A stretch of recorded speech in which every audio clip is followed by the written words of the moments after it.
pa sa 40 katao na sawi sa tumamang bagyo sa Estados Unidos. Inaalam naman ng mga otoridad ang kabuuang danyos na dulot ng kalamidad na ito sa bansa. Ang iba pang detalye, ibabahagi maya-maya.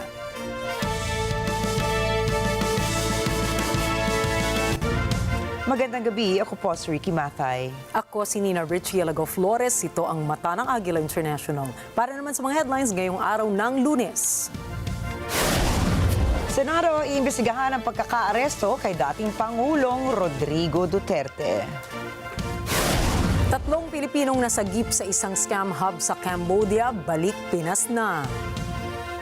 Pangulong Donald Trump at Russian President Vladimir Putin nakatakdang mag-usap ngayong linggo ukol sa ceasefire deal. 31 katao patay sa airstrikes ng Estados Unidos laban sa Houthi rebels. At Crew 10 ng SpaceX dumating na sa International Space Station.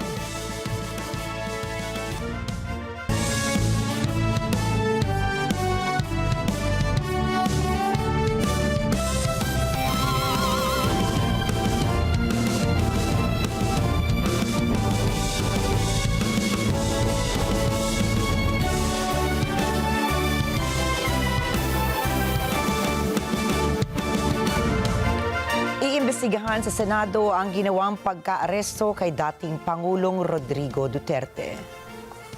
Nakatakdang simula ng pagdinig ng Senate Committee on Foreign Relations sa pangunguna ni Senadora Amy Marcos, ang chairperson ng komite sa March 20. Ang dating Pangulo ay inaresto dahil umano sa kasong crimes against humanity. Ayon sa Senadora, iimbestigahan ng Senado kung nasunod ba ang due process sa pagkakaaresto sa dating Pangulo para tsakin kung naingatan ba ang legal rights ni Duterte lalo na anya at sangkot ang Interpol at International Criminal Court o ICC rito. Iniimbitahan naman ng Senadora na dumalo sa pagdinig ang mga opisyal ng Philippine National Police o PNP, Department of Transportation, Office of Transport Security, Department of Justice, Department of Foreign Affairs, National Security Council, Civil Aviation Authority of the Philippines at iba pang mga resource persons at mga nakasaksi. Bukas ang Philippine National Police o PNP sa pakikipagtulungan sa investigasyon ng Senado sa pag-aresto kay dating Pangulong Rodrigo Duterte.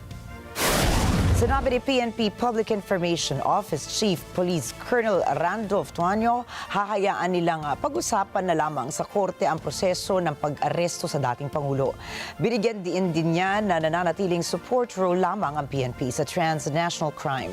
Tumulong ang PNP noong March 11 sa Interpol sa paghahain ng warrant of arrest ng International Criminal Court o ICC laban kay Duterte dahil umano sa nagawang crimes against humanity sa kanyang war on drugs. Matapos siyang arestuhin, dinala si Duterte sa The Hague sa the Netherlands. Mananatili naman po ang dating Pangulo sa Scheveningen Prison habang hinihintay ang susunod na araw ng paglilitis ng ICC. Tumanggi na ang Office of the Solicitor General o OSG na tumayong abogado ng mga opisyal ng pamahalaan na sangkot sa pagkakaaresto kay dating Pangulong Rodrigo Duterte at sa pagsuko nito sa International Criminal Court o ICC. Ayon kay Solicitor General Menardo Guevara, naghain ang kanyang tanggapan ng motion and manifestation para sa recusal ng OSG kaninang 1:03 p.m. Sa manifestation ng OSG, ipinaliwanag nito na hindi rin irerepresenta ng kanilang tanggapan ang pamahalaan sa mga habeas petitions na hinihahinan ng mga anak ng dating Pangulo sa Korte Suprema. Paliwanag ng OSG, maaaring hindi nila epektibong maipagtatanggol ang gobyerno at minabuti nitong alisin na lang ang sarili sa mga nasabing kaso. Iginiit din ng OSG na buo raw ang kanilang posisyon na walang jurisdiksyon ng ICC sa Pilipinas at gumagana ang investigative, prosecutorial at justice system sa Pilipinas, bagay na kanilang naihayag noon pa sa ICC at maging sa publiko. Wala rin anilang legal na obligasyon ng Pilipinas na makipagtulungan sa ICC o kilalanin ng anumang proseso na nanggagaling sa ICC kasunod ng pagiging epektibo ng pag-alis ng Pilipinas sa Rome Statute. Sinabi naman ng Supreme Court na gagawa ito ng mga kinakailangang hakbangin para sa mga nagpalaganap ng disinformation sa social media na nagsasabing may natanggap ang korte na petisyon na may 16 million signatures na nananawagan na bumaba na sa pwesto si Pangulong Ferdinand Marcos Jr. Ayon sa Korte Suprema, wala silang natanggap na petition at tinanggi rin itong totoo ang dokumentong kumalat sa mga social media sites. Pinatotohanan ng Korte na gawa-gawa lamang ng Facebook accounts na may mga pangalang Choose Libungan at Bernard Flores Maicon ang naturang dokumento na may petsang March 16, 2025. Tiniyak ng kataas-taasang hukuman na papatawan ito ng tamang parusa ang mga responsable sa nasabing posts. Nanawagan din ang Korte Suprema na i-verify muna sa kanilang tanggapan ang anumang impormasyon bago ito ipakalat sa publiko. Kinumpirma ng COMELEC na maaari pa ring iproklamang alkalde ng Davao City si dating Pangulong Rodrigo Duterte hanggat hindi pa siya nakukonvict sa kasong crimes against humanity.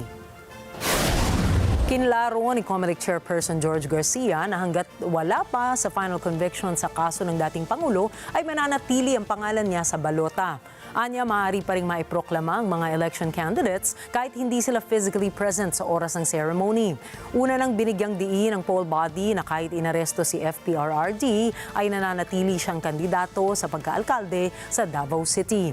Tinukoy din ni Garcia na kung maiproklama na alkalde si dating Pangulong Duterte, ang Department of the Interior and Local Government ay pwedeng magdesisyon na gumawa ng permanent or temporary vacancy sa posisyon ni Duterte.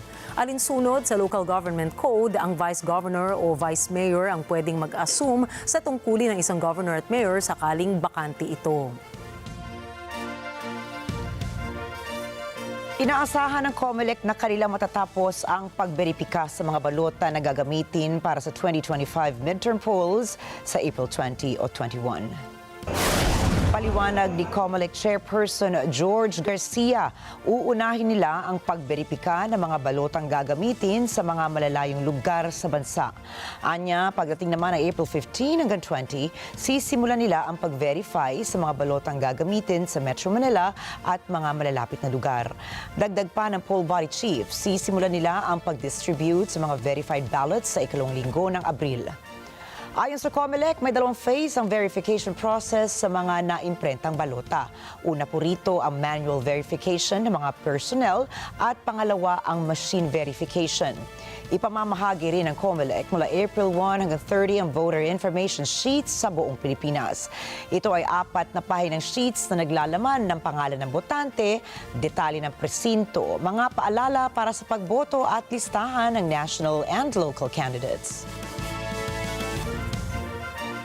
Samantala, balik Pinas na ang 3 Filipino nationals na nagpasaklolo sa National Bureau of Investigation o NBI dahil sa pambubugbog sa kanila ng ilang Chinese sa isang scam hub sa Cambodia. Ayon kay NBI Director Jaime Santiago, ang mga Pinoy ay inalok na maging call center agents ng 3 individual, subalit ginawa silang mga scammers. Ayon sa NBI, hinikayat silang magtrabaho bilang customer service representatives ng isang Filipino HR ng isang casino company sa Cambodia at inalok ng sahod na $1,000. Pero nang gusto nang umalis ang mga Pinoy sa scam hub, dito na umano sila nakaranas ng pananakit tulad ng paninipa, paglatigo at pamamaso ng sigarilyo. Batay sa salaysay ng mga biktima, nagtungo sila sa Phnom Penh, Cambodia mula Dipolog City noong January 7 ng taong ito. Nagpasalamat naman si Santiago sa Cambodian counterparts ito na tumulong sa mga biktima. Anyang tagumpay ng operasyon ay isang pahiwatig na matibay ang pagtutulungan ng Pilipinas at Cambodia laban sa transnational crimes. Asahan naman po ng mga motorista ang rollback sa presyo ng diesel at kerosene bukas, March 18, 2025. Batay sa advisory na inilabas ng oil industry firms, bukas ay patutupad nila ang bawas na 20 sentimos sa presyo kada litro ng diesel, habang 40 sentimos naman ang rollback sa presyo kada litro ng kerosene o gas. Samantala, wala magiging paggalaw sa presyo kada litro ng gasolina. Ito na po ang ikatlong linggong nagpatupad ng bawas presyo sa produktong petrolyo ang mga oil industry firms. Ayon sa Department of Energy, may kinalaman ang pagpataw ng dagdag taripa ng US sa mga produktong mula Canada, Mexico at China sa pagbaba ng presyo ng produktong petrolyo. Susunod, Trump at Putin magpupulong sa linggo ukol sa ceasefire deal. Senior ISIS leader patay sa airstrike sa Iraq. At bagong Prime Minister ng Canada, nanumpa na. Yan po at iba pang mga balita sa pagbabalik ng Mata ng Agila International.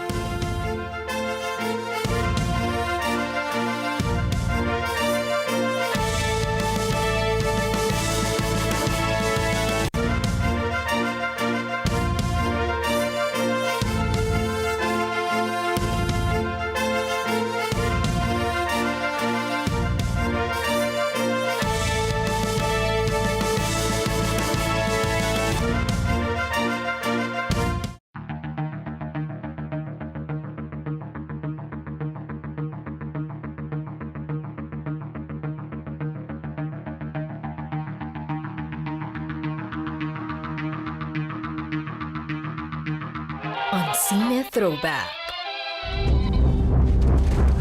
You wanted to be Special Forces? Yes, sir. Why do you want to join the CIA? I'd like to help my country make a difference in the world. The average test time is 5 hours. I'm done, sir. It's been 40 minutes. 38 minutes. What should I do now? Whatever you want. Find the terrorist in the internet. The NSA is really tracking every cell phone in the world. I just want to get this data to the world. Did you access an unauthorized program? The government knows that we have these documents now. Watch yourself.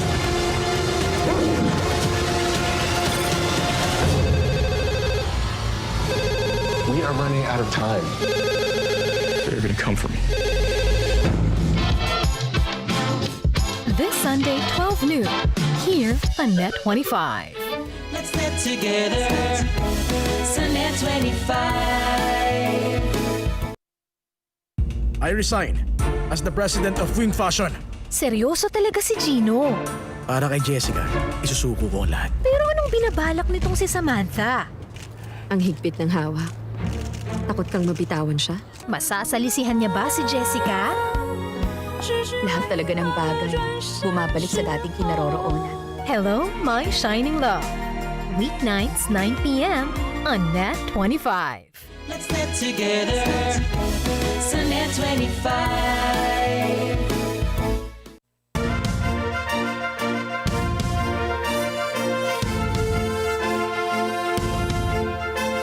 Tinanggihan ni Chinese President Xi Jinping ang imbitasyon ng European Union para makipagpulong sa Brussels.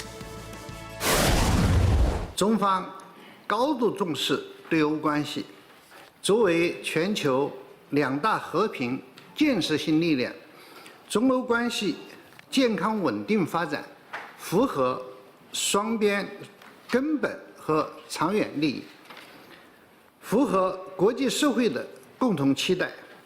2025年是中欧建交50周年，50年的事实一再证明，中欧没有根本利害冲突，也没有地缘政治矛盾，是相互成就的伙伴。 Ang imbitasyon sana ay naglalayong makapag-usap ang dalawang superpowers sa papalapit na ika-50 anibersaryo ng relasyon ng China at ng EU. Ang paggunita ng naturang EU-China Summit ay kadalasang nagpapalit ng lokasyon sa pagitan ng Brussels at Beijing kada taon. Ipinaabot ng Chinese Communist Party sa European bloc na si Premier Li Qiang ang dadalo sa naturang okasyon, ngunit naniniwala silang importanteng siglo ito sa kasaysayan ng kanilang pakikipag-ugnayan kaya't idiniretso na nila ang imbitasyon para kay Xi Jinping. Tumaas ang tensyon sa pagitan ng EU at Beijing matapos magkaroon ng magkaibang pananaw ukol sa Russia-Ukraine war. Sa ilang okasyon na rin kinondena ng Brussels ang Beijing para sa suporta nito sa Kremlin. Pinatawan din ng EU ng dagdag taripa ang mga EVs na gawa sa China para makabawi sa kanilang local auto market. 中欧经贸关系总体平稳发展，经贸合作不仅促进了双方经济发展，也为全球产业链、供应链的稳定和经济增长做出了积极贡献。中欧在许多领域的合作是优势互补、互利共赢的。 Nais po ni Russian President Vladimir Putin na may kasiguraduhan ang anumang peace treaty nito sa Ukraine. Второе, мы согласны с предложениями прекратить боевые действия. Но исходим из того, что это прекращение должно быть таким, которое привело бы к долгосрочному миру и устранило бы первоначальные причины этого кризиса. Кто будет отдавать приказы на прекращение боевых действий? И какова цена этим приказам? Вы представляете, почти 2000 километров. Кто определит, где и кто нарушил возможную договоренность о прекращении огня? На протяжении 2000 километров. И потом, кто на кого будет сваливать нарушение этой договоренности? Это все вопросы, требующие своего кропотливого исследователя с обеих сторон. Поэтому сама по себе идея правильная, и мы, безусловно, ее поддерживаем. Но есть вопросы, которые мы должны... Tinutulan ng Moscow ang pagpapadala ng mga peacekeeping forces mula sa NATO sa Ukraine at sinabi nitong nais nilang manatiling neutral ang Kyiv at hindi sasali sa naturang organisasyon kahit na ito ay nasa ilalim pa ng European Union. Samantala, inihayag naman ng Britain, France at Australia na handa sila magpadala ng peacekeeping troops upang obserbahan ang ceasefire deal sa pagitan ng dalawang bansa. Iginit naman ni EU Foreign Policy Chief Kaja Kallas na ang mga naturang kahilingan ng Russia ay isang pangitain sa tunay na intensyon nito sa katapusan ng kanilang giyera sa Ukraine. Well, those conditions that they have presented, it shows that they don't really want peace, actually, because they are presenting as conditions all their ultimate goals that they want to achieve from the war. There's a broad political support for that initiative, which is good, but there's a lot of details that need to be worked out, because there are also defense ministers that need to have a say, and we have a meeting of defense ministers, but it's important that the Council said that we need to move swiftly, and that is what we are doing. Naniniwala ang Russia na ang tanging paraan upang matiyak ang pangmatagalang seguridad sa rehiyon ay ang pagtanggal ng posibilidad na umani ba ang Ukraine at pagpigil sa anumang dayuhang puwersa militar na pwesto sa kanilang teritoryo. Bukas naman ang Kremlin sa pagtalakay ng posibilidad ng pagpapadala ng unarmed post-conflict observers kung ang peace agreement ay makapagkakasunduan. Ayon kay U.S. Envoy Steve Witkoff, nakatakdang magkausap sina U.S. President Donald Trump at Russian President Vladimir Putin ngayong linggo kaugnay sa ceasefire sa Ukraine-Russia war. We learned a lot. We're doing pretty well, I think, with Russia. And we'll see if we have something to announce maybe by Tuesday. I'll be speaking to President Putin on Tuesday. And a lot of work's been done over the weekend. We want to see if we can bring that war to an end. Maybe we can, maybe we can't, but I think we have a very good chance. Ito na ang magiging ikalawang ugnayan ng dalawang lider simula nang maupo sa ikalawang termino si Trump noong Enero. Naniniwala naman ang U.S. Envoy na magiging maganda at positibo ang kalalabasan ng magiging pag-uusap ni Trump at Putin ngayong linggo.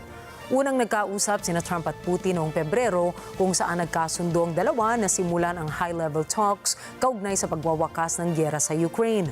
Hindi naman malinaw pa kung magpapasya ang dalawang lider sa pagsulong ng 30 araw na ceasefire na ipinanukala ng US. Nauna nang pumayag ang Ukraine para sa naturang kasunduan habang sinabi naman ni Putin na sinusuportahan nilang naturang panukala subalit naglatag ng ilang serye ng mga kondisyon bago pumayag sa ceasefire deal. Well, I don't want to say it, but we are dealing with him, and I think it's going reasonably well. It's a very complex situation. You know, it's a bloody, terrible war. And I do think it's going well. As you know, we have a ceasefire agreement with the Ukrainian group, and we are trying to get that with Russia too. And I think thus far it's gone okay. We'll know a little bit more on Monday, and that'll be hopefully good. I'm not understating the complexity of all this, but as a candidate, you said you would have this war settled in 24 hours. Well, I was being a little bit sarcastic when I said that. I would, what I really mean is I'd like to get it settled, and I think I'll be successful. What's the plan if Putin doesn't agree to a ceasefire? Bad news for this world because so many people are dying. But I think he's going to agree. I really do. I think I know him pretty well, and I think he's going to agree. Patay ang isang senior Islamic State group leader na si Abdallah Maki Mushli al-Rifa o mas kilala po sa tawag na Abu Khadija sa airstrike na inilunsad ng U.S. Central Command Forces sa CENTCOM sa Iraq. Isinagawa ang precision airstrike noong March 13, subalit hindi kaagad ito ibinalita ng Estados Unidos. Isinapubliko ng U.S. Central Command of video footage ng kanilang operasyon na pumatay sa ISIS leader. Sa isang statement, sinabi ng U.S. Central Command na matapos ang airstrike, pinuntahan ng CENTCOM at Iraqi forces ang strike site at doon natagpuan ang katawan ng ISIS terrorists. Maliban po sa ISIS leader, kasamang napatay sa airstrike ang isa pang ISIS operative. Kapwa nakasuot ang mga ito ng unexploded explosive vests at may mga iba't iba pang armas. Natukoy naman ang pagkakakilanlan ng ISIS leader sa pamamagitan ng DNA match mula sa nakolektang DNA sa nakalipas sa raid kung saan ito nakatakas. Itinuturing din ng command si Abu Khadija bilang isa sa mga global ISIS leaders at Chief of Global Operations and Delegated Committee Emir. Bilang Emir ng ISIS, ito po ang responsable sa mga operasyon, logistics at pagpaplano ng ISIS sa buong mundo at nag-aatas sa pagpupondo para sa global organization ng ISIS.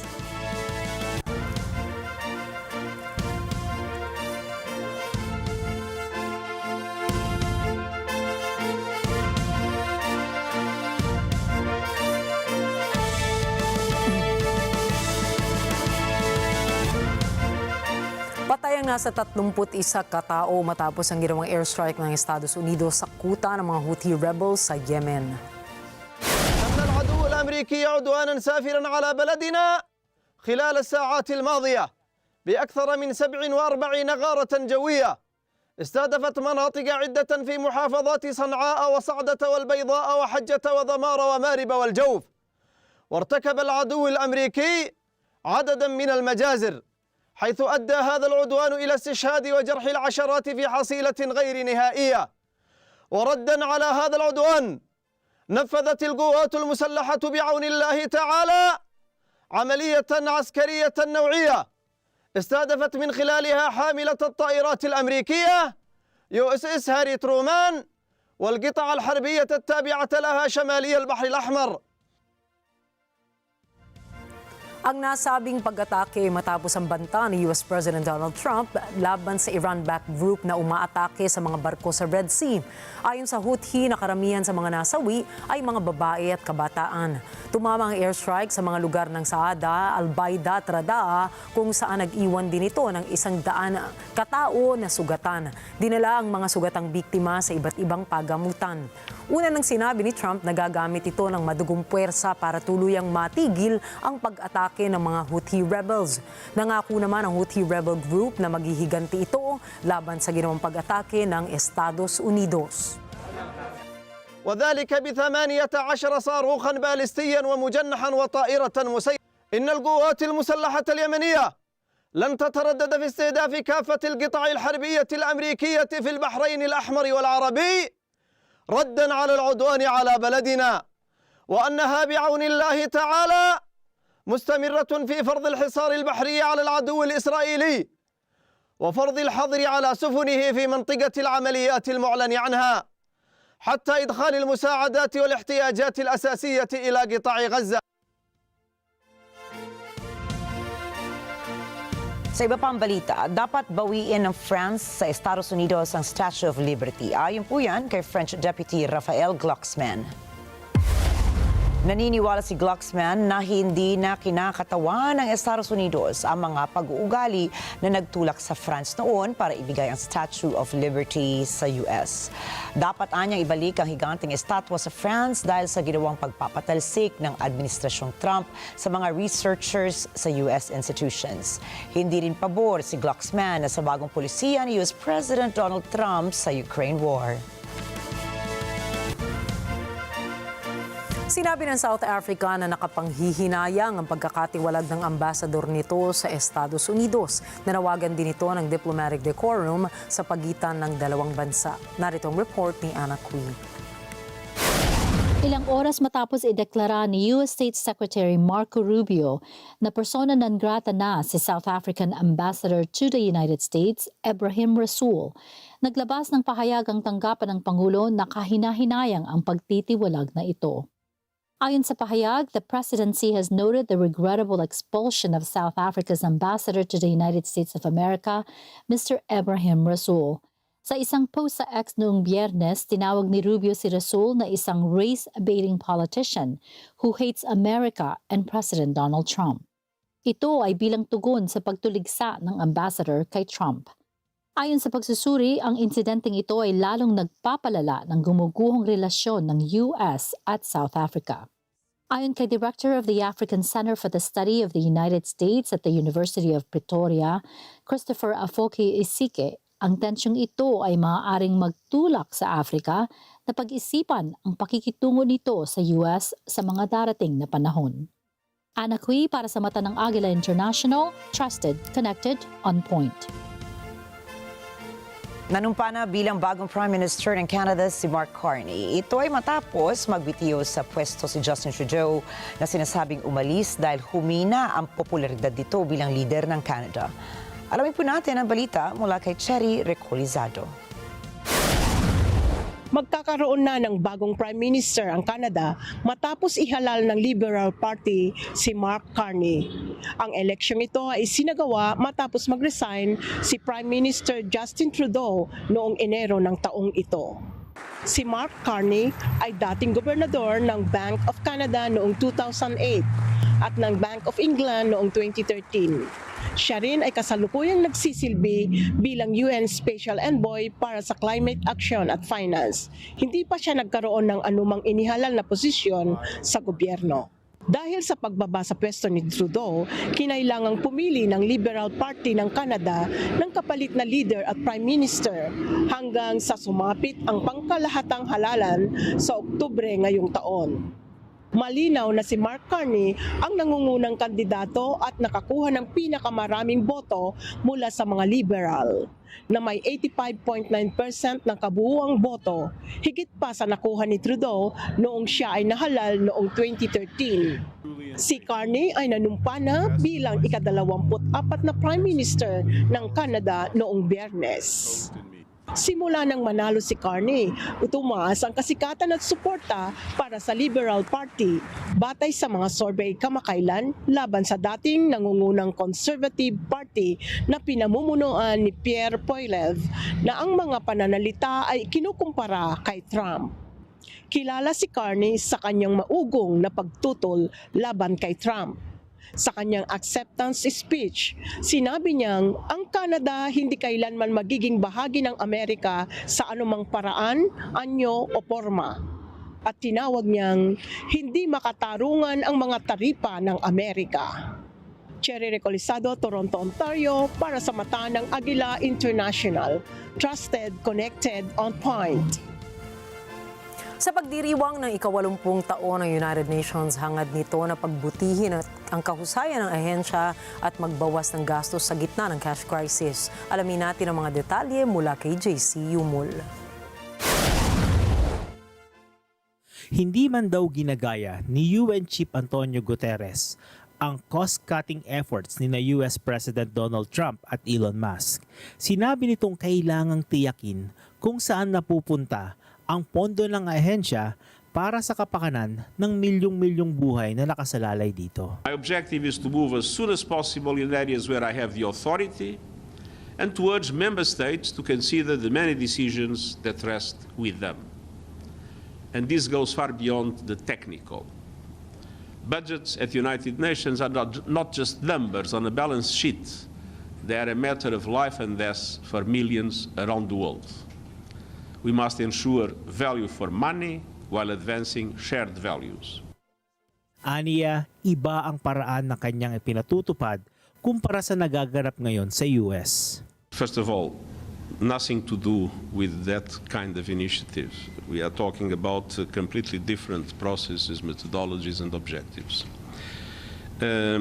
This is a continuation and an intensification of a work that we have always been doing. Dinetalye ni Guterres kung papaano maisasagawa ang paghihigpit ng sinturon ng UN nang hindi nakokompromiso ang kalidad ng trabaho nito. I have appointed a dedicated internal task force led by Under-Secretary General Guy Rader and composed of principals representing the entire UN system. The objective will be to present to Member States proposals in 3 areas. First, rapidly identifying efficiencies and improvements in the way we work. Second, thoroughly reviewing the implementation of all mandates given to us by Member States, which have significantly increased in recent years. And third, a strategic review of deeper, more structural changes and program realignment in the UN system.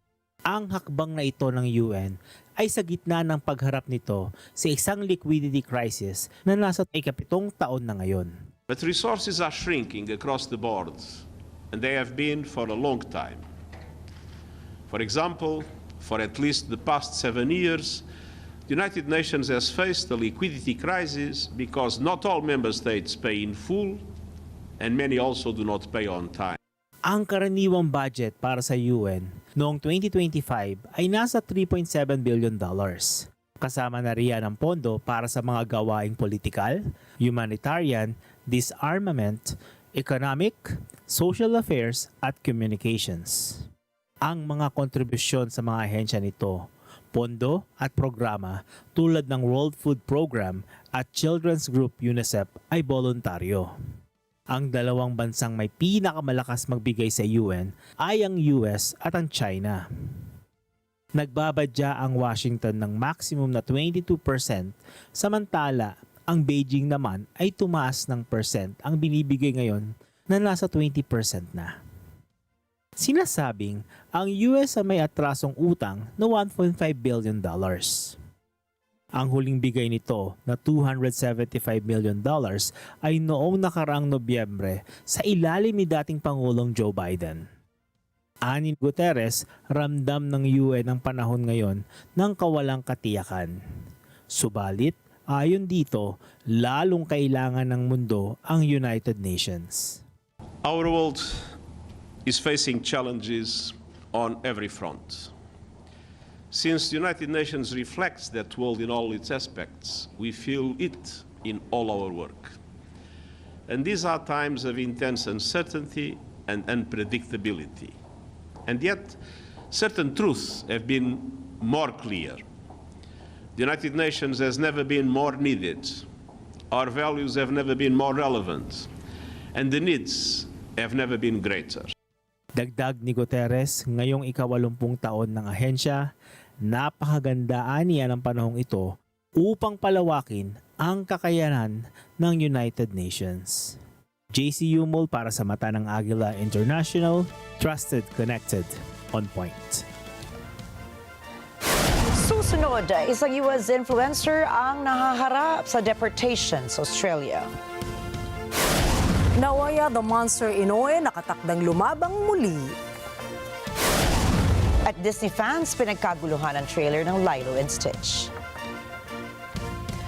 Mga detalye po ng mga balitang yan at iba pa sa pagbabalik na Mata ng Agila International.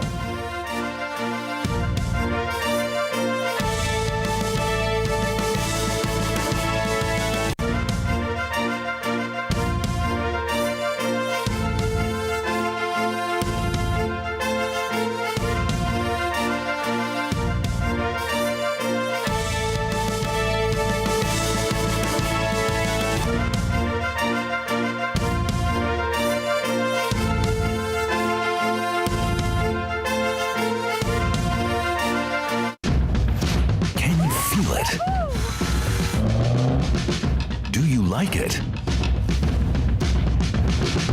Do you want it? So good. I love it.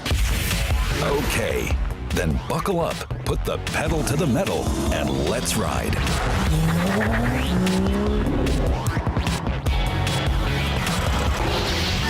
Rev. Matatapang na mga komentaryo. Tingin ng masa dito, this is just actually a ploy to weed out a person who potentially can actually win in 2028. Mga balita at impormasyong hihimayin. Kasama ang mga batikang komentarista. Sina Ali Soto. Hindi pa ako nakakapag-umpisa kong.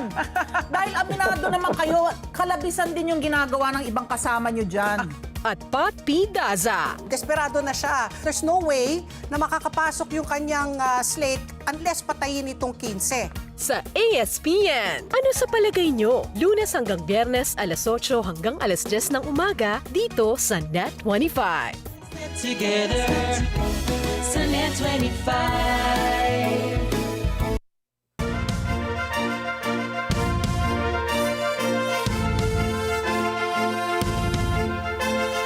Nasa 20 katao na hinihinalang responsable sa naging sunog sa isang nightclub sa North Macedonia ang inaresto ng pulisya. Ito po ay matapos ikamatay ng hindi bababa sa 59 na katao at ikinasakit naman ng 155 iba pa ang naging sunog sa gusali.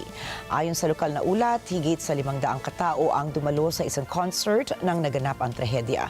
Batay sa inisyal na ulat ng mga otoridad, nagsimula ang sunog matapos tumama sa kisame ang ginamit na pyrotechnic device sa event. Nakumpirma rin na gawa sa highly flammable material ang kisame, kaya naman mabilis na kumalat ang apoy sa buong gusali.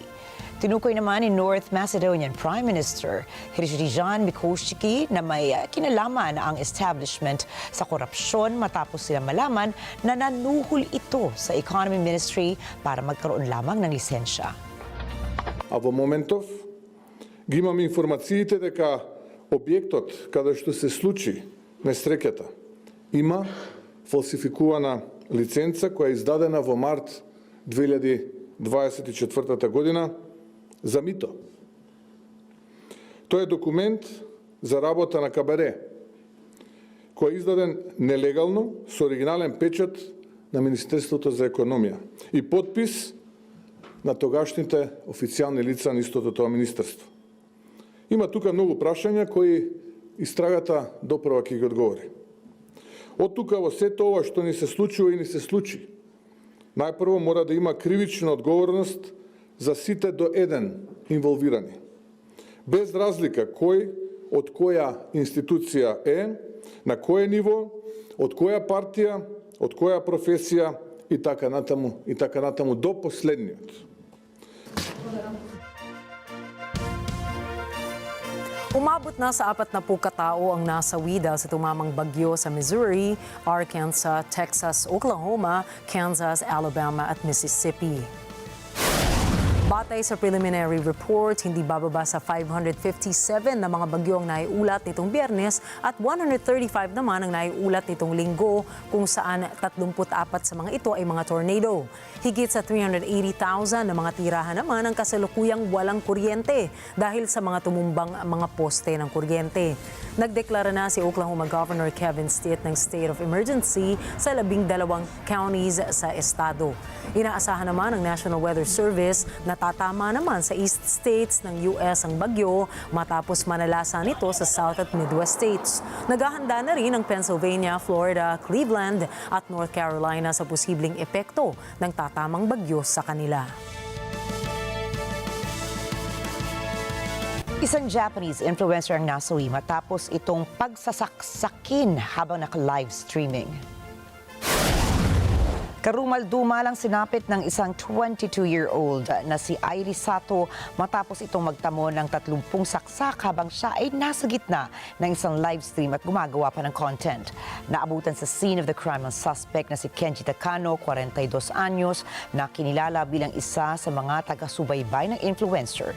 Ayon sa suspect, wala umano siyang intensyon na patayin ng biktima.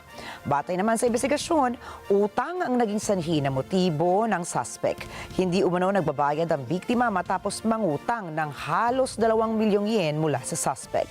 Ayon sa mga saksi, narinig pa umano ang paghingi ng tulong ng biktima bago tuluyang dumilim ang kanyang broadcast. Isinugod pa sa ospital ang biktima, subalit kalaunan ay binawian din ito ng buhay. Nasa kustodiya na ng mga otoridad si Takano at patuloy na iniimbestigahan ang kaso. Binatikos ng mga environmentalists at maging ng Prime Minister ng Australia ang American influencer na si Sam Jones matapos siyang makuhanan ng video na kinukuha ang isang baby wombat mula sa kanyang ina. Just caught a baby wombat. Ayon sa mga ulat, kinuha ni Jones ang baby wombat sa tabi ng kalsada. Tumakbo ito patungo sa kanyang sasakyan habang hinahabol siya ng nanay na wombat. Maririnig sa video ang pagpalag at pagpupumiglas ng baby mula sa hawak ng babae. Tinawag ng Wombat Protection Society na nakagugulat at mapanganib para sa naturang hayop ang ginawang pagkuha ni Jones na tila ginawa lang na para sa social media likes. Dahil sa insidente, iniimbestigahan na ng mga immigration officials ang pagbawi ng kanilang visa. Isang online petition rin ang ginawa para sa kanyang deportation na mayroon ng higit 10,500 signatures. Ayon sa mga eksperto, maaaring lumabag si Jones sa batas ng Australia kung saan mahigpit na ipinagbabawal ang pagkuha o pananakit sa mga hayop sa bansa maliban na lamang kung nangangailangan ang mga ito ng tulong. Matapos ang matinding kritisismo, ginawang private ang Instagram account ni Jones, ngunit kumalat na sa iba't ibang media outlets ang video, maging si Australian Prime Minister Anthony Albanese ay napilitang magkomento ukol sa insidente. They are gentle, lovely creatures. To take a baby wombat from its mother and clearly causing distress from the mother is just an outrage. And you know, I suggest to this so-called influencer, maybe she might try some other Australian animals. Take a baby crocodile from its mother and see how you go there. Take another animal that can actually fight back rather than stealing a baby wombat from its mother. See how you go there.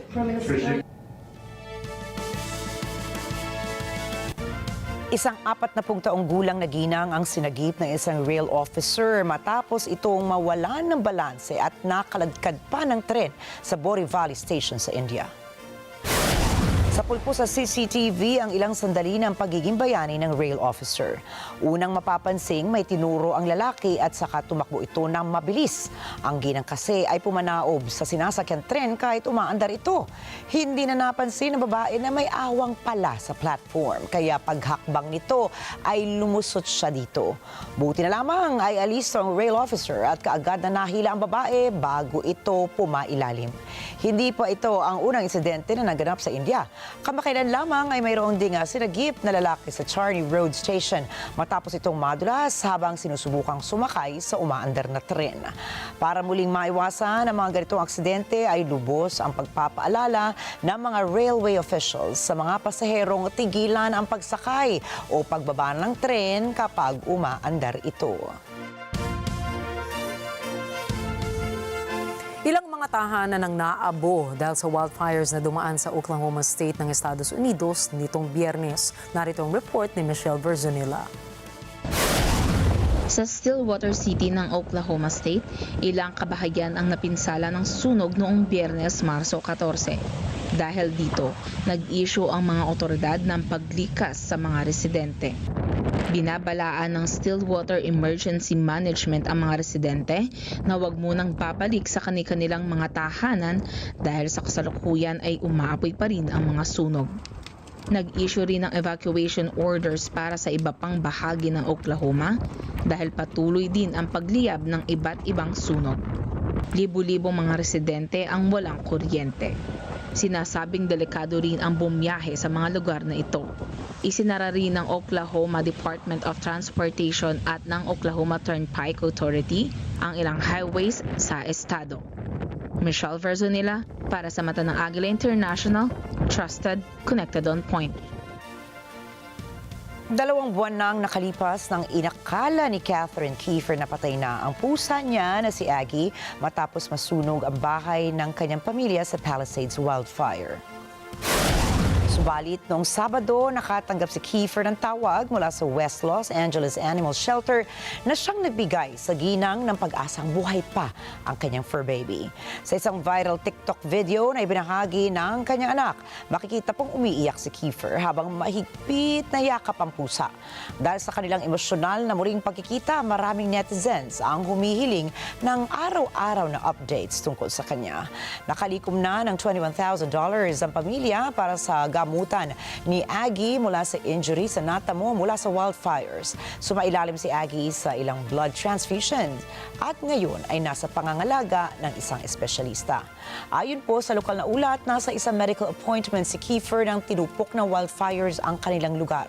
Sinubukan ng kanyang mga anak na iligtas si Aggie, subalit hindi nila ito natagpuan. Higit sa pamilya ni Kiefer, maraming ibang pet owners ang nahirapan ding iligtas ang kanilang mga alaga habang lumilikas ang mga ito dahil sa wildfires noong Enero.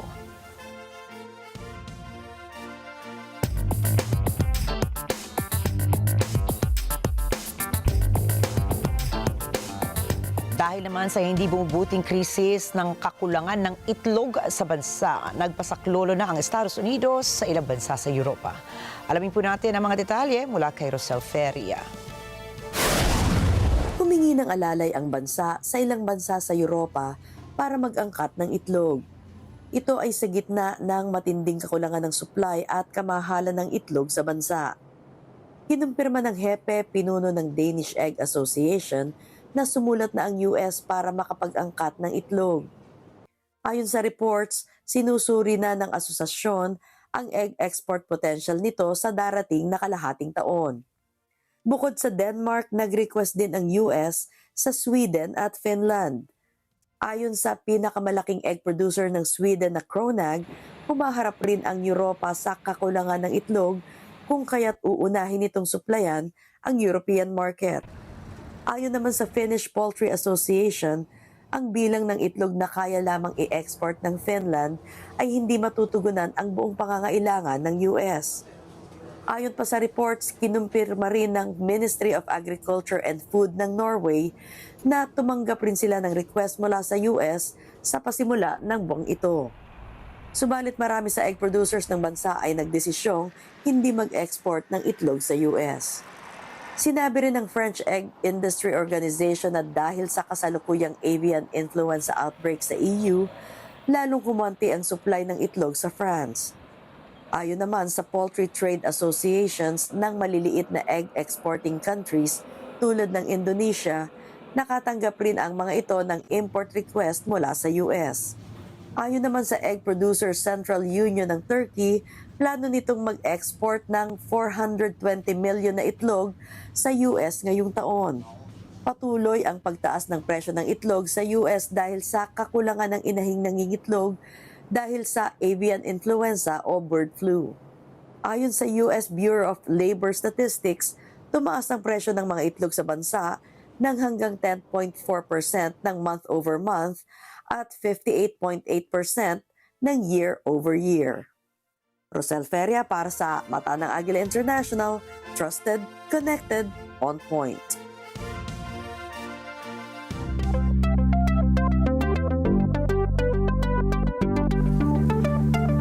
Inilabas ng European Space Agency o ESA ang mga nakalap na mga larawan ng kanilang Hera space probe nang nagsagawa ito ng flybase sa Mars. Ayon sa ESA, nakuna ng camera ng Hera ang Martian surface, gayon din ang isang buwan nito na Deimos. Paliwanag ni Ian Carnelli, ang project manager ng Hera asteroid mission, layo ng naturang space probe na kumuha ng data para sa bubuoing defense system para sa deflection ng mga asteroid na tatama sa Earth. Git ni Carnelli, may mahigit 1 milyon pa ang nasa loob ng solar system. Anya, 30,000 sa mga ito ay banta sa mundo. Bilang development ng exoskeleton na inimbento ng China para sa mga mountain climbers ay hindi inaakala ng mga scientists na makatutulong din pala ito sa elderly care. Sinimulan na po ang early trials ng exoskeleton sa isang Elderly Care Service Center sa Guangzhou, Zhejiang Province. Ayon sa lokal na ulat, magiging madali na ang pag-akyat panaob ng mga matatanda doon sa tulong ng exoskeleton. Batay sa manufacturer ng device, may bigat ito na halos 2.5 kilograms at nakadisenyo ito para umalalay sa lower limbs na gumagamit nito. Pinaaandar din ito ng artificial intelligence para sundan ang bilis at kilos ng may suot nito para mabawasan ang fatigue at makaiwas sa joint strain.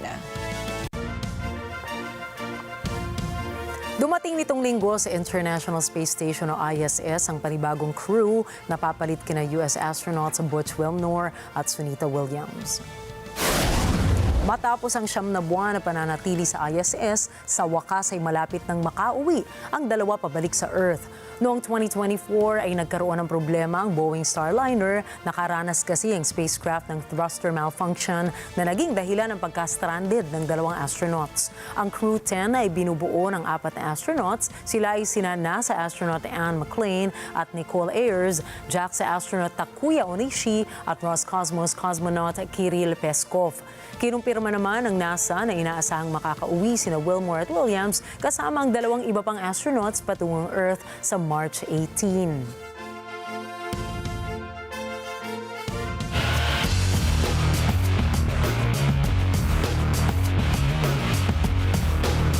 Nakatakda namang muling lumaban sa US si Japanese pound-for-pound superstar na Oya Inoue.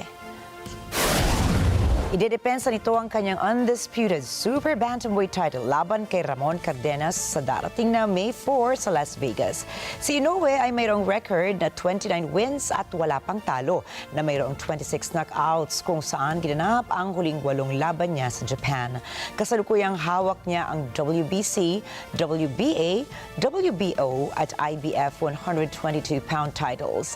Siya rin po ang pangalawang pound-for-pound boxer sa buong mundo mula sa the ring. Habang si Cardenas ay mayroong 26 wins at 1 talo at mayroong 14 knockouts.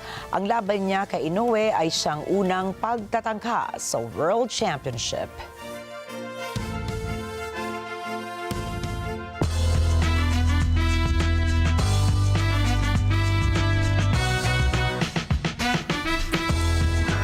Inilabas na ang trailer ng unang trailer ng Lilo Stitch live-action remake na agad umani ng papuri dahil sa nostalgic feels at mga emosyonal nitong eksena. Tampok rito si Stitch, si Experiment 626 na bumagsak sa Earth at nakilala si Lilo, isang batang naghahanap naman ng kaibigan. Mabilis silang naging malapit, ngunit nag-aalinlangan si Nani, ang nakatatandang kapatid ni Lilo sa pagpapanatili kay Stitch. Sa kabila ng kanyang kakulitan, nanindigan si Lilo sa kahalagahan ng pamilya. Sinabi rin dito ang iconic line na Ohana means family. Family means nobody gets left behind or forgotten. Sa direksyon ni Dean Fleischer Camp at tampok ang cast na sina Maya Kealoha, Sydney Agudong at Zach Galifianakis, ipapalabas ang pelikula sa May 23.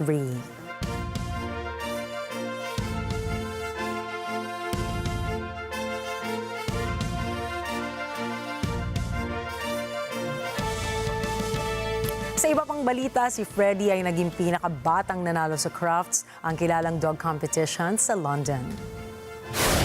Masaya niyang ipinagdiwang ang tagumpay kasama ang kanyang best friend na si Penny, isang smooth fox terrier. Si Penny ay nanalo ng first place sa veteran breed category sa unang araw ng kompetisyon sa Birmingham's National Exhibition Center. Ayon kay Freddy, labi siyang nasiyahan sa Crafts at kanyang ipinagmamalaki ang kanilang pagkapanalo. Ang Crafts ay taon-taong isinasagawa na tumatagal ng 4 na araw kung saan libu-libong mga aso ang sumasali rito. Ngayong taon, mahigit 200 pedigree breeds mula sa 51 countries ang lumaban para sa best prize. Kasama ang kanyang mga magulang, sina James at Kimberly, muling bumalik si Freddy sa Crafts ngayong taon kung saan parehong paligsahan unang dinaluhan niya noong 2 weeks pa lamang. Bilang ama ay pinagmamalaki ni James ang dedikasyon ng kanyang anak para manalo sa kompetisyon. Anya, higit sa lahat na mahalaga ay masayang sumali si Freddy sa Crafts. Ayon naman kay Kimberly, inilaban nila si Penny sa veteran breed category dahil alam nilang aalagaan niya si Freddy sa entablado. Dagdag pa niya, may connection na sila bilang fur friends. Ayon naman sa Kennel Club, ang Smooth Fox Terrier ay kabilang sa mga native vulnerable breeds. Ang Crufts na hinango sa pangalan ng founder nitong si Charles Cruft ay may iba't ibang patimpalak katulad ng flyball, agility, heelwork to music at ang prestihiyosong Best in Show.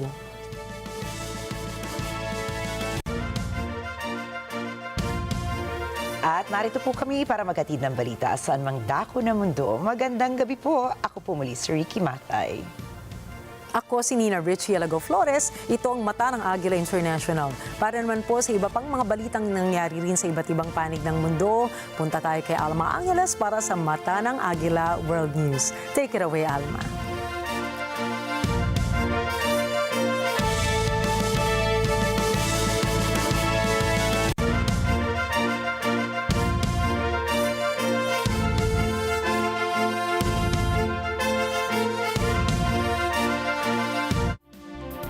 Thank you, Nina Enrique. Good evening, everyone. I'm Alma Angeles for NET25 World News. On tonight's headlines. The Philippine Senate has initiated a formal investigation into the arrest and extradition of former President Rodrigo Duterte to the International Criminal Court. Senator Amy Marcos, sister of President Marcos, is leading the probe. She aims to ensure that Duterte's legal rights were safeguarded and that due process was followed during his arrest. Plus, U.S. President Donald Trump is set to speak with Russian President Vladimir Putin on Tuesday to discuss ending the war in Ukraine. Trump aims to secure Putin's support for a proposed ceasefire, which Ukraine has already accepted. The conversation comes amid ongoing tensions and aerial strikes between Ukraine and Russia. We learned a lot. We're doing pretty well, I think, with Russia. And we'll see if we have something to announce maybe by Tuesday. I'll be speaking to President Putin on Tuesday. And the news starts now.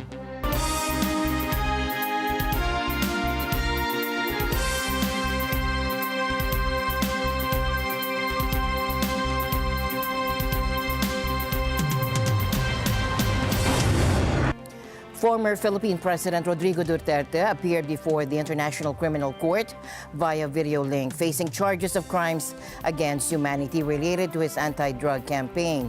Let's take a look back with our Netherlands correspondent. We are here in front of the International Criminal Court in The Hague, Netherlands, where the pre-trial hearing of former Philippine President Rodrigo Roa Duterte is currently underway in Chamber 1. A large gathering of supporters, many of Philippine descent, have assembled outside to show their support. Earlier this morning, Vice President Sara Duterte, Senator Robin Padilla, and former presidential spokesperson Attorney Harry Roque arrived to demonstrate their support. Siguro gusto lang naming iparating din yung full support from the Filipino community here in Netherlands na yung damdamin din namin kasi parang Tatay Digong, di ba, parang napakadami naman niyang nagawa sa atin to make the Philippines better to live. So nakakalungkot din kasi parang dumating yung time na ganito na kailangan niyang harapin, pero at least sa nakikita naman namin magkakaroon din siya ng fair judgment dito sa ICC. So dito pa rin po kami kahit araw-araw kung may chance, supportan pa rin po namin si Tatay Digong. Duterte is being represented by his legal counsel, former Executive Secretary Attorney Salvador Medialdea, along with 3 ICC-appointed lawyers. His legal team has formally requested a postponement of his initial trial appearance, as well as Roque's recognition as part of his official legal counsel. As the hearing unfolds, all eyes remain on The Hague, awaiting the ICC's decision on this key request. We will continue to monitor the developments and provide updates as they come in. From The Hague, Netherlands, Amber Sicuban, correspondent of NET25. The Philippine Senate has announced plans to launch a formal investigation into the arrest and extradition of former President Rodrigo Duterte to the International Criminal Court. Duterte, now 79, faces charges of crimes against humanity related to his controversial anti-drug war campaign. The probe was initiated by Senator Amy Marcos, who chairs the Senate Committee on Foreign Relations. She's also the sister of President Ferdinand Marcos Jr. and a close friend of Vice President Sara Duterte, the former president's daughter. Marcos emphasized the need to ensure that Duterte's legal rights were protected and to examine whether due process was followed during his arrest.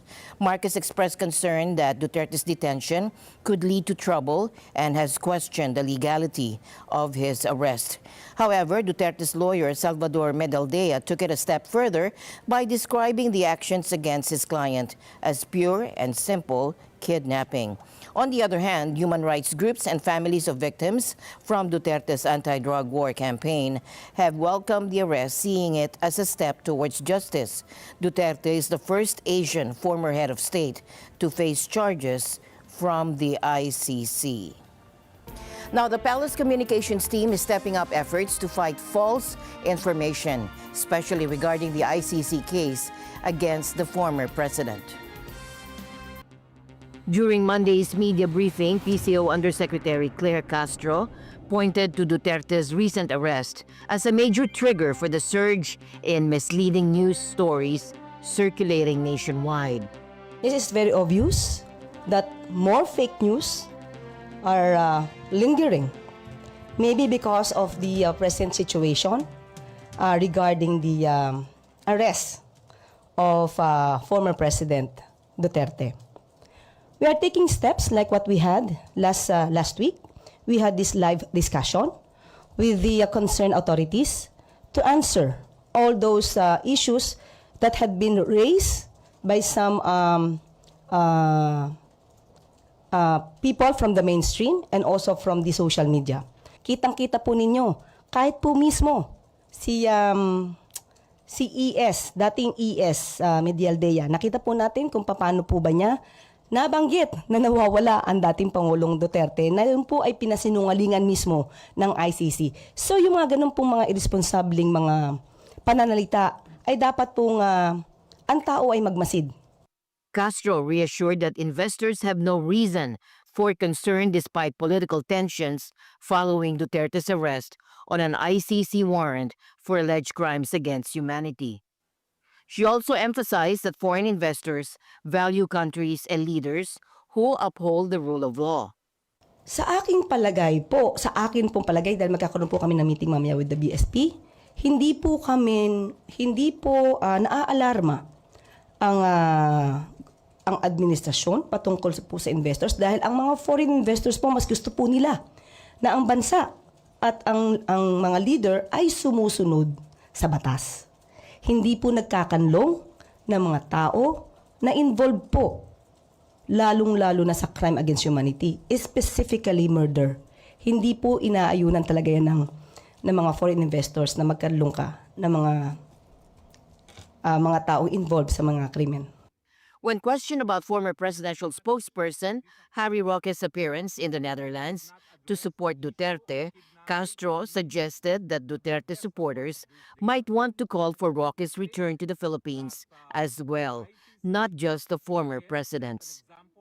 Actually, hindi po, I cannot speak in behalf of the Quadcom, in behalf of the House of Representatives because it's the arrest warrant ng House ang hindi napapatupad dahil sa pagtatago ni Atty. Harry Roque.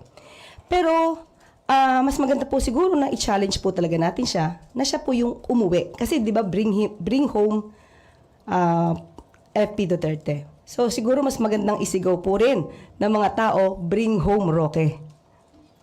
The United States has launched its largest military operation in the Middle East under the Trump administration, striking Houthi targets in Yemen after months of attacks on commercial shipping.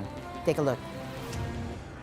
Residents gathered at the site of an attack in Yemen on Sunday as bulldozers and volunteers worked to clear debris in search of survivors. The United States launched strikes which the Houthi-run health ministry said killed at least 31 people in what is the biggest U.S. military operation in the Middle East since President Donald Trump took office in January. Defense Secretary Pete Hegseth said Sunday they would continue until the Iran-aligned Houthis stopped their attacks on Red Sea shipping. He told Fox News, quote, "The minute the Houthis say we'll stop shooting at your ships, we'll stop shooting at your drones, this campaign will end. But until then, it will be unrelenting." USS Harry Truman! The Houthis' military spokesperson on Sunday said without offering evidence that the group had targeted U.S. aircraft carrier USS Harry S. Truman and its warships with ballistic missiles and drones in response to the U.S. attacks. The Pentagon did not immediately respond to a request for comment. U.S. Central Command released footage on Saturday showing fighter jets taking off from an undisclosed location and ships firing missiles and hitting targets. The Houthi movement's political bureau described the attacks as a war crime and said its forces were ready to meet escalation with escalation, while Moscow urged Washington to cease the strikes. The Houthis, who have taken control of most of Yemen over the past decade, said last week they would resume attacks on Israeli ships passing through the Red Sea if Israel did not lift a block on aid entering Gaza. They had launched scores of attacks on shipping after Israel's war with Hamas began in late 2023, saying they were acting in solidarity with Gaza. Trump told Iran, the Houthis' main backer, to stop supporting the group immediately. He also threatened to hold Iran accountable. The difference is these were not kind of pinprick, back and forth, what ultimately proved to be feckless attacks. This was an overwhelming response that actually targeted multiple Houthi leaders and took them out. And the difference here is, one, going after the Houthi leadership, and two, holding Iran responsible. It is Iran that has repeatedly funded, resourced, trained, and helped the Houthis target not only U.S. warships, but global commerce, and has helped the Houthis shut down two of the world's most strategic sea lanes. While Iran condemned the U.S. strikes and the commander of its Revolutionary Guard said the Houthis make decisions on their own. U.S. President Donald Trump said he plans to talk with Russian President Vladimir Putin on Tuesday and discuss ending the war in Ukraine after positive talks between U.S. and Russian officials in Moscow. Now, Trump is trying to win Putin's support for a 30-day ceasefire proposal that Ukraine accepted last week as both sides continued trading heavy aerial strikes through the weekend, and Russia moved closer to ejecting Ukrainian forces from their months-old foothold in the western Russian region of Kursk. When asked about the concessions, what concessions are being considered in ceasefire negotiations, Trump said this. We learned a lot. We're doing pretty well, I think, with Russia. And we'll see if we have something to announce maybe by Tuesday.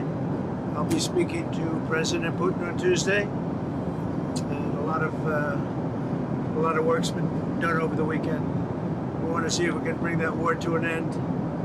Maybe we can, maybe we can't, but I think we have a very good chance. We'll be talking about land. We'll be talking about power plants, because that's up.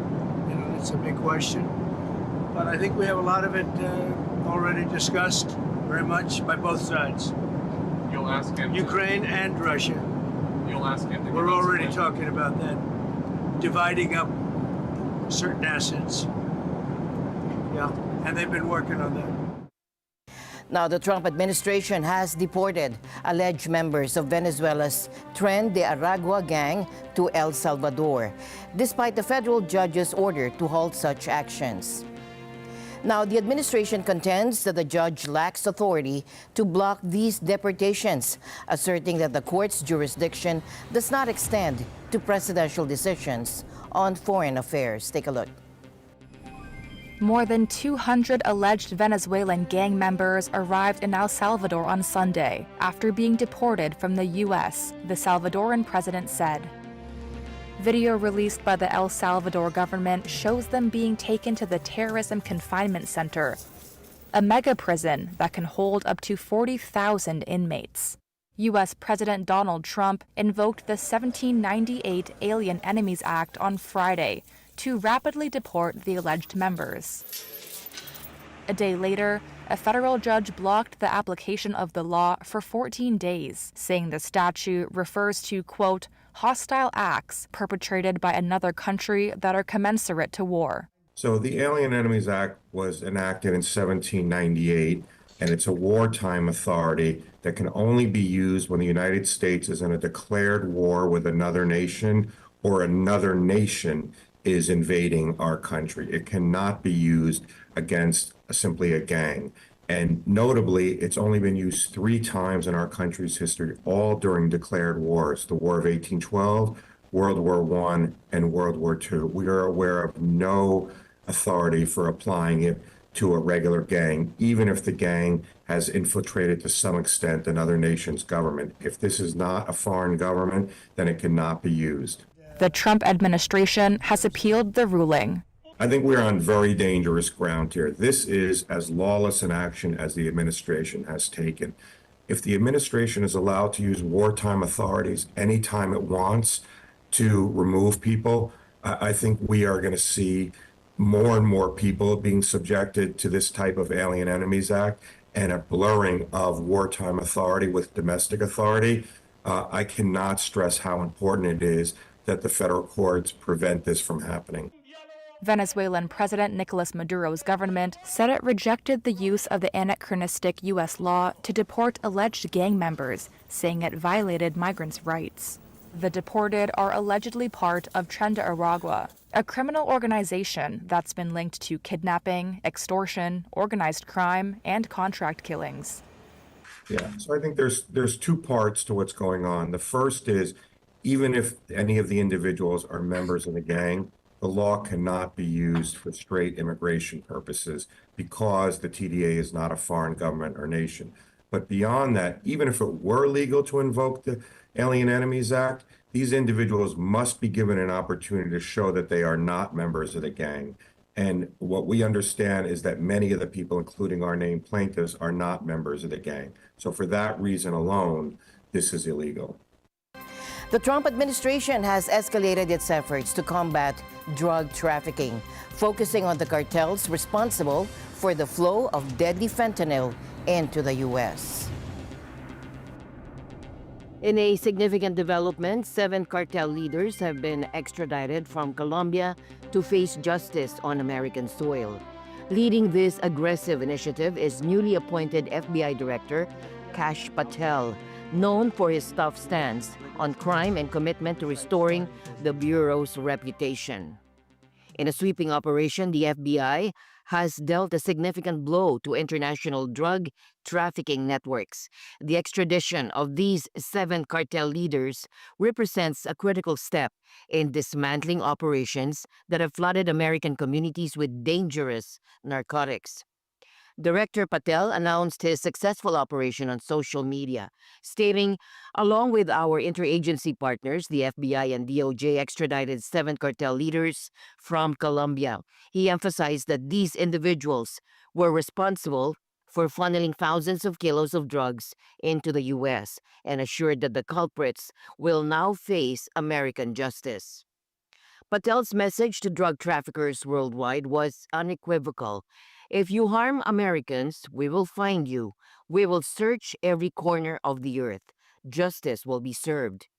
Patel's confirmation as the 9th FBI director came through a narrow 51-49 vote, with Republican Senators Lisa Murkowski and Susan Collins crossing party lines to oppose his appointment.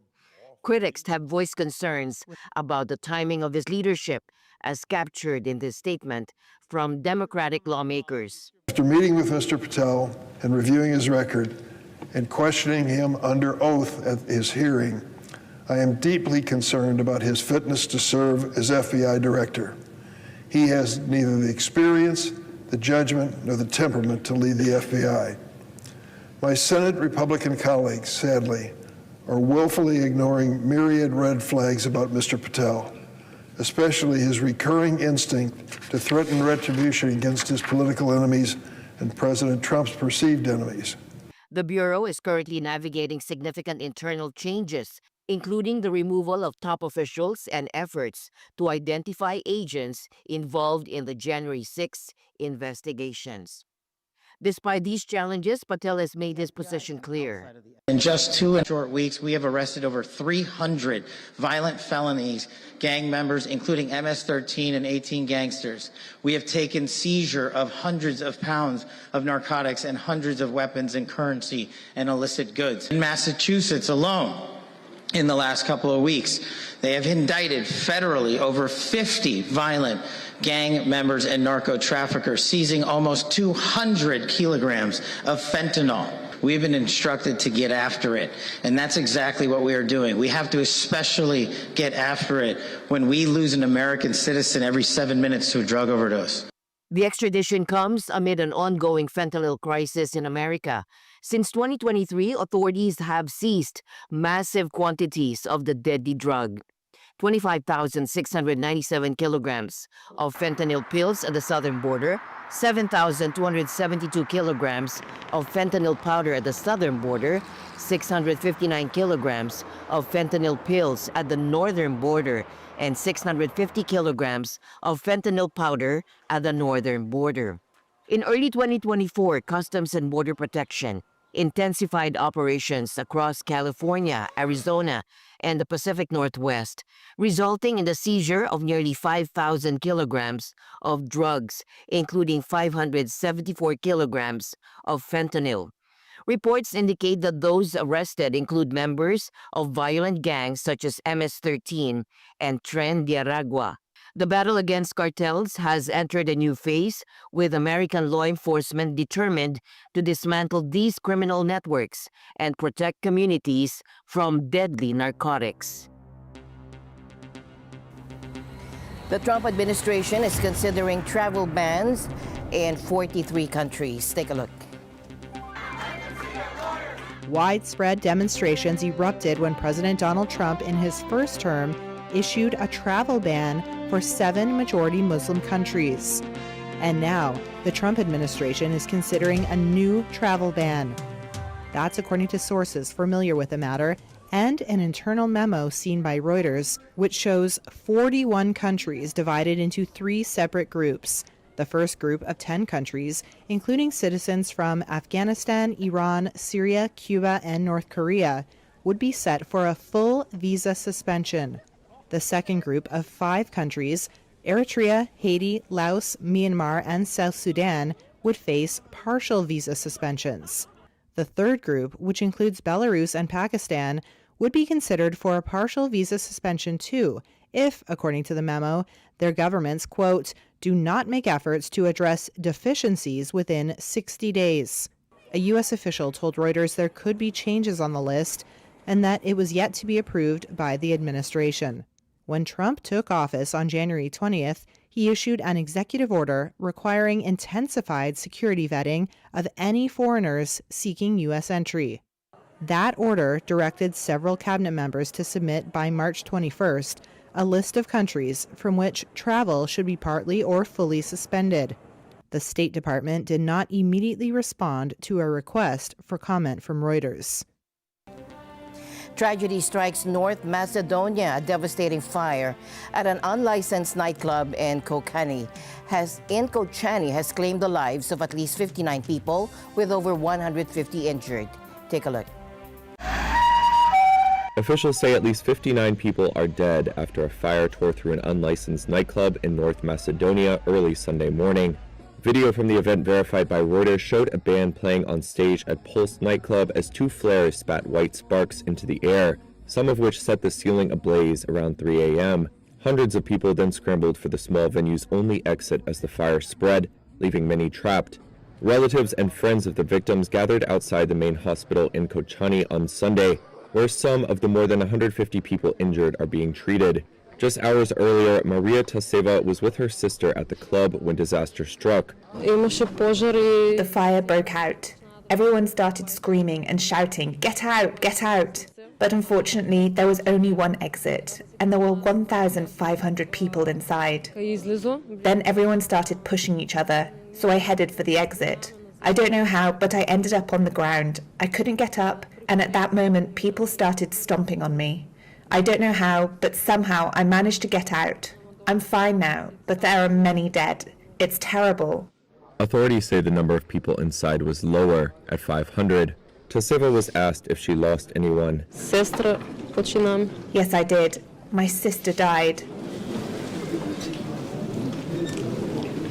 All of them got saved, and she didn't. Red Cross volunteer Mustafa Seydov described the dire scenes inside the hospital. What you see here is a sad situation. Inside, where they identify victims, it's far worse.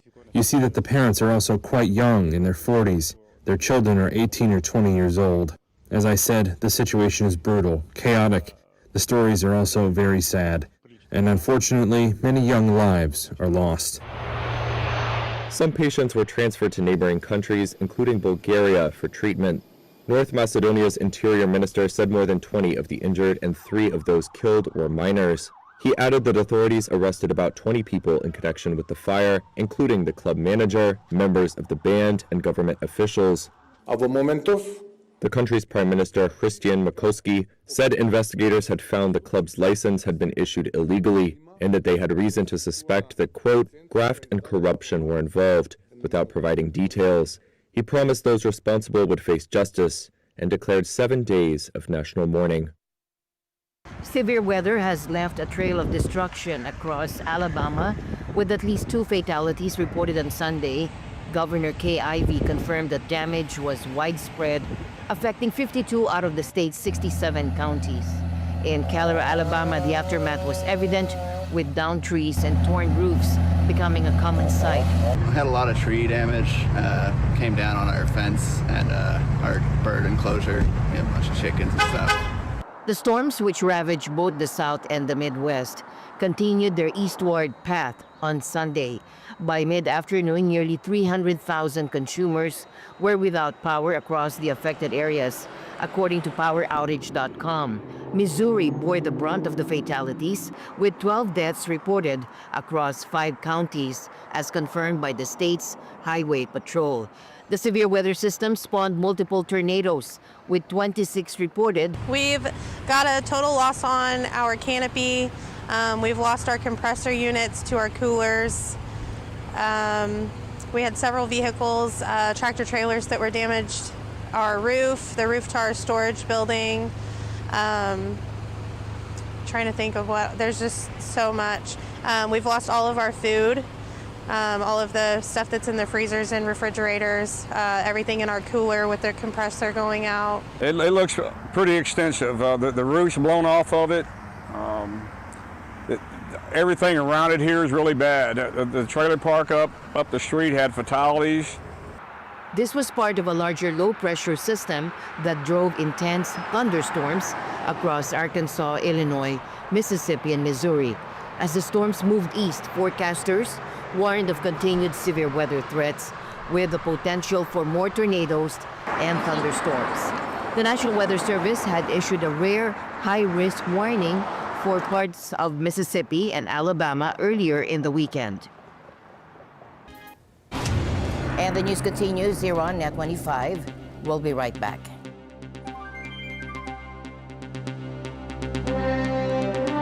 Dahil walang hinto ang balita. Financial straits.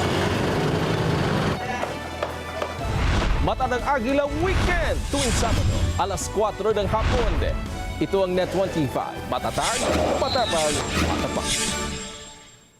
Let's net together sa NET25. Sa NET25.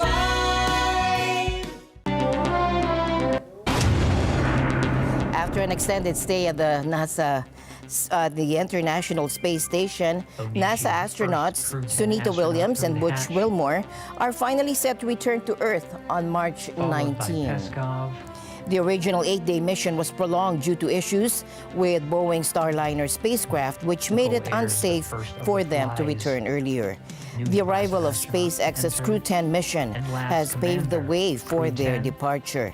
The Crew 10 team, consisting of astronauts from NASA, Japan, and Russia, docked with the ISS early on Sunday, bringing much-needed replacements. Williams and Wilmore will join NASA astronaut Nick Hague and Russian cosmonaut Alexander Gorbanov for the journey back to Earth aboard the SpaceX Crew Dragon capsule. The undocking is expected early on March 18 with a splashdown off Florida's coast planned for later that evening, weather permitting. During their extended stay, the astronauts conducted over 150 experiments, contributing significantly to scientific research. And let me tell you, that is such an amazing journey. You can hardly even put it into words. The ride up on the Falcon 9, orbiting the Earth for the last couple of days, it's been absolutely incredible. Hey, from the bottom of my heart, thanks to our families, friends, and our colleagues from all the partners, SpaceX, NASA, CSA, ESA, Roscosmos, and JAXA for preparing us and making it possible for us to get here. And we are so excited to now be officially part of the Expedition 72. Thanks a lot one more time to SpaceX and NASA for this wonderful ride. That was really fun. And thanks to all the world's aerospace industry, which works to make the dreams to come true and to take us further and further. And with that, we end tonight's broadcast. For everyone here on NET25, I'm Alma Angeles. Thank you all for joining us. Good night.